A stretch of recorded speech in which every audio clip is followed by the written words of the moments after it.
오늘 주시는 하나님 말씀은 시편 75편 1절에서 10절까지입니다. 시편 75편 1절에서 10절까지 우리 같이 한 목소리로 함께 봉독하시겠습니다. 하나님이여, 우리가 주께 감사하고 감사함은 주의 이름이 가까움이라. 사람들이 주의 귀한 일들을 전파하나이다.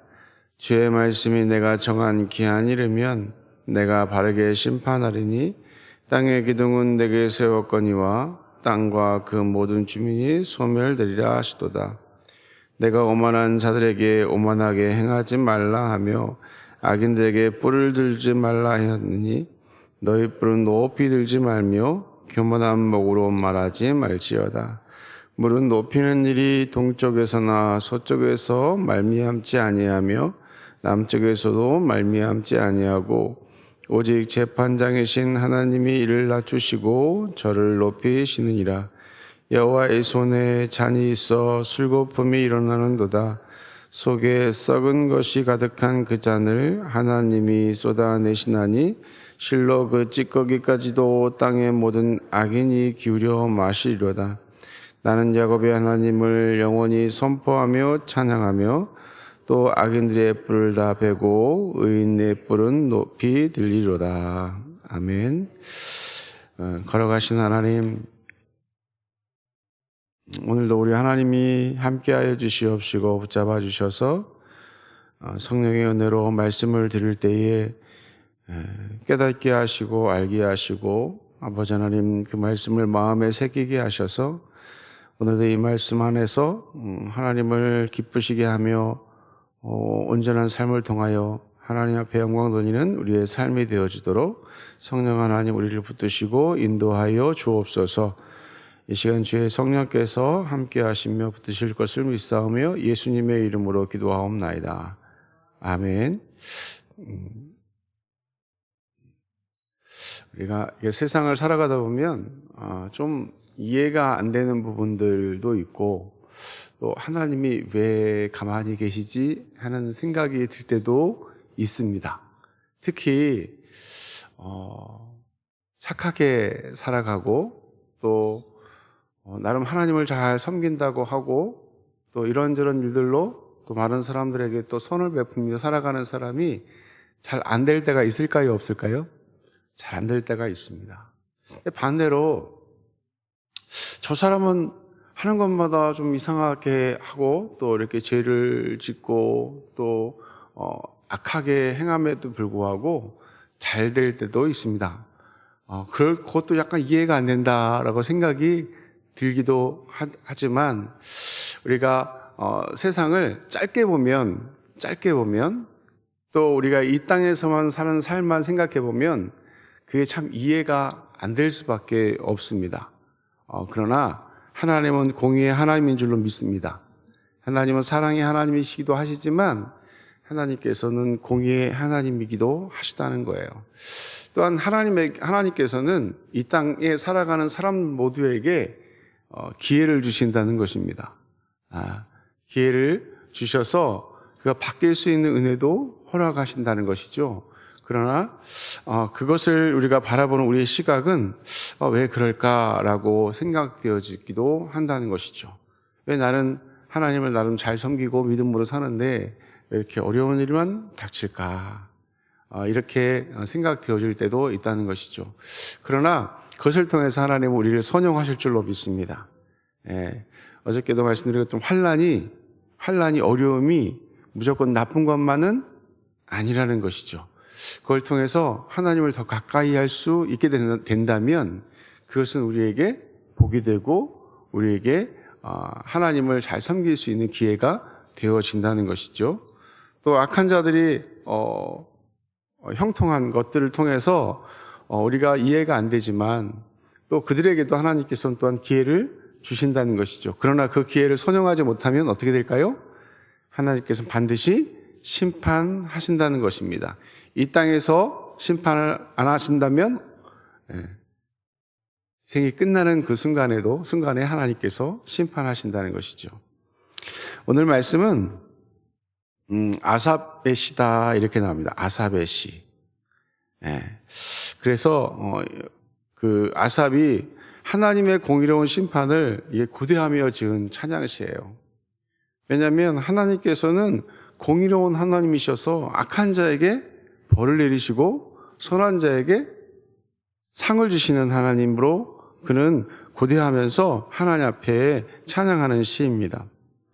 하나님 본문은 하나님의 작정한 때에 있을 심판에 대해서 오늘 예고해주고 있습니다. 1절에서 3절까지 말씀하고 있는데 하나님이 우리가 주께 감사하고 감사함은 주의 이름이 가까움이라. 사람들이 주의 기이한 일들을 전파하나이다. 주의 말씀이 내가 정한 기약이 이르면 내가 반드시 바르게 심판하리니 땅의 기둥은 내가 세웠거니와 땅과 그 모든 주민이 소멸되리라 하시도다. 이렇게 말씀하고 있습니다. 하나님은 공의롭게 심판하신다라는 것입니다. 그리고 또 심판날에 시행될 하나님의 심판의 양상들, 어떻게 그것이 나타날 것인가에 대해서는 4절부터 8절까지 말씀하고 있습니다. 그리고 또 공의의 하나님을 찬양하는 또 9절에서 10절로 이렇게 이어져 있는데 하나님의 공의의 심판에 대한 강한 소망이 잘 나타나 있다는 것이죠. 하나님은 사랑의 하나님이 기도하시지만 공의로운 하나님이시다. 그래서 첫 절과 마지막 절은 하나님에 대한 찬양으로 이루어져 있는데 중간에 언급된 하나님이 이 세상의 주관자요 심판자이심을 인해서 마땅히 하나님이 찬양받아야 함을 말씀하고 있는 것입니다. 하나님은 이 땅에서 하나님을 잘 섬기고 믿음으로 사는 자에게 하나님께서 선한 길로 인도하시고 또 우리의 생이 끝나는 그 순간에 또 하나님께서 우리를 하나님의 자녀로 부르시고 하나님 나라에 우리를 초청하신다는 것이죠.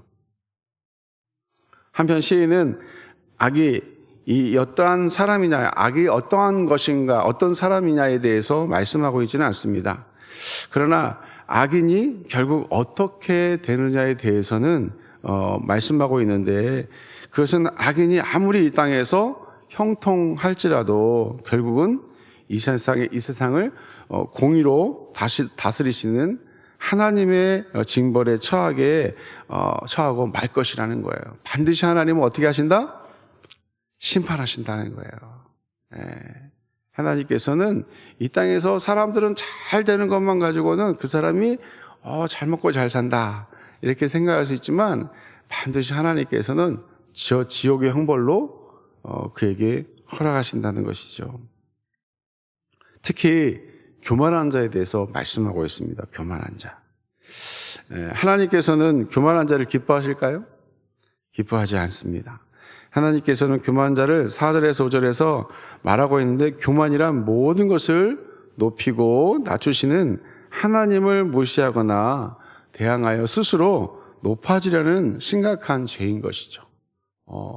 우리가 오직 높일 분은 누구셔요? 하나님이십니다. 우리가 하나님 앞에 서면 정말 작을 수밖에 없는 게 우리의 모습이에요. 우리는 본래 죄인인 줄로 믿습니다. 죽었던 영혼이에요. 그러나 하나님께서 우리를 높이시고 우리를 구원하여 주신 줄로 믿습니다. 그래서 하나님을 잘 섬겨야 돼요. 그래서 6절과 7절 말씀을 보면 우리 같이 한번 읽어볼까요? 무릇 높이는 일이 동쪽에서나 서쪽에서 말미암지 아니하며 남쪽에서도 말미암지 아니하고 오직 재판장이신 하나님이 이를 낮추시고 저를 높이시느니라. 오직 우리를 낮추시고 높이시는 분은 누구셔요? 하나님이셔요. 우리는 스스로 높아지면 안 될 줄로 믿습니다. 사람이 얼마나 잘났으면 얼마나 잘났겠습니까? 하나님 앞에 서면 아주 작고 작은 것이 우리의 모습이에요. 우리의 의가 아무리 높다 할지라도 하나님 앞에 서면 죄인인 것입니다. 그런데 우리는 자꾸 뭘 높여요? 나의 의를 높여요. 내가 남보다 좀 잘났으면 얼마나 잘났겠습니까? 그런데 우리는 자꾸 그 의를 드러내려고 하고 남보다 내가 조금 더 잘하는 것을 자꾸 자랑하려고 해요. 그리고는 거기서 끝나면 좋아요.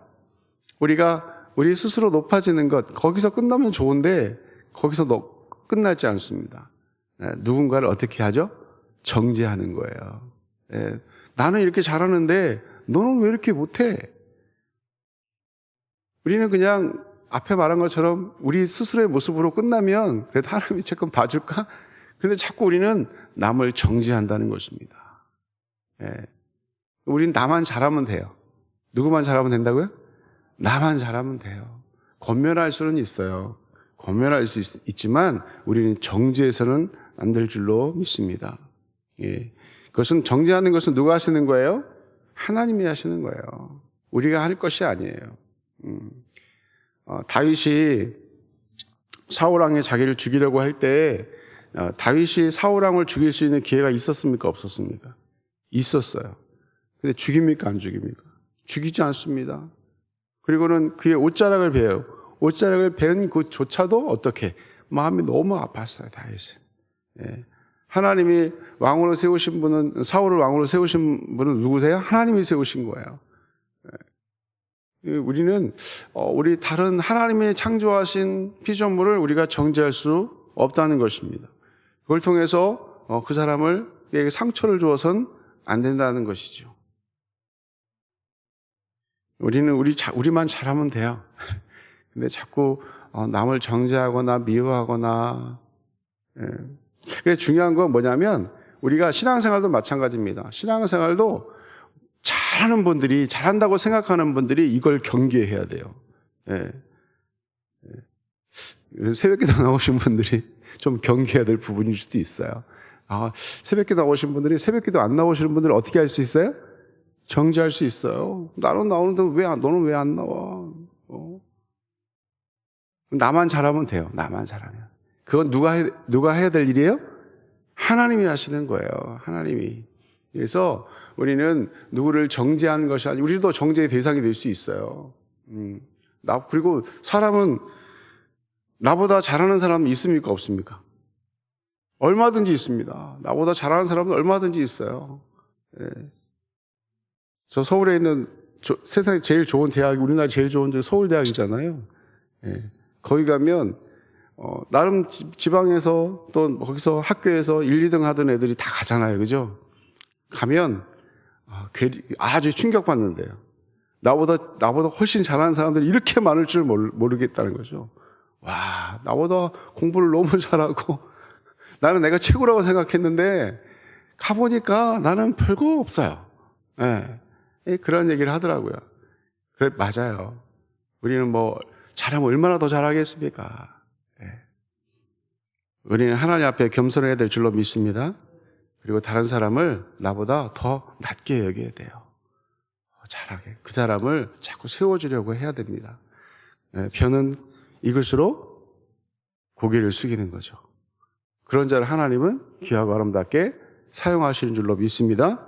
그래서 하나님은 교만한 자를 이렇게 말씀하고 있죠. 교만한 자를 멀리하시고 겸손한 자를 가까이 하신다. 이렇게 말씀하고 있습니다. 그리고 교만은 하나님의 엄정한 심판을 받는 거예요. 이 교만은 하나님 앞에 죄를 짓는 것입니다. 그러므로 우리는 하나님의 자녀, 우리는 하나님 앞에서 어떻게 해야 돼요? 겸손함으로 하나님의 뜻을 구하고 따르는 자가 되어야 한다는 것이죠. 현재 악한 자가 형통함을 보고 그것이 헛된 줄을 알아야 한다는 것이죠. 아무리 잘 먹고 잘 살아도요, 그거 헛된 겁니다. 전도서에 보면 헛되고 헛되도다 이렇게 말씀하고 있어요. 전도서의 저자가 누굽니까? 솔로몬이에요. 솔로몬은 그 당시에 자기가 할 수 있는 모든 것들은 다 해보았던 사람이에요. 해보니 별거 없더라. 사람이 아무리 잘 살아도 하루 3끼, 하루 4끼, 하루 5끼, 하루 6끼 먹을 수 있죠. 좀 더 좋은 고기 먹을 수 있습니다. 그러나 그냥 그런 거예요. 근데 우리는 그걸 보면서 또 좌절도 하고 절망도 하고 그것 때문에 낙심도 하고, 그러나 그것이 헛된 것입니다. 그걸 보고 우리가 낙심할 필요가 없어요. 절망할 필요가 없어요. 우리는 하나님 앞에 항상 겸손한 자로 하나님을 찬양하고 우리는 믿음으로 살아가야 될 줄로 믿습니다. 하나님께서는 높이 기도하시고 또 낮추시는 분이시기 때문에 우리는 항상 우리 자신을 겸비하고 주님 앞에 오늘도 나보다 남을 더 낮게 더 높이고 그를 세워주며 하나님 앞에 영광 돌리며 살아가는 저와 여러분들 때에 하나님이 우리를 통하여 아름답게 하나님의 일을 감당토록 하여 주실 줄로 믿습니다.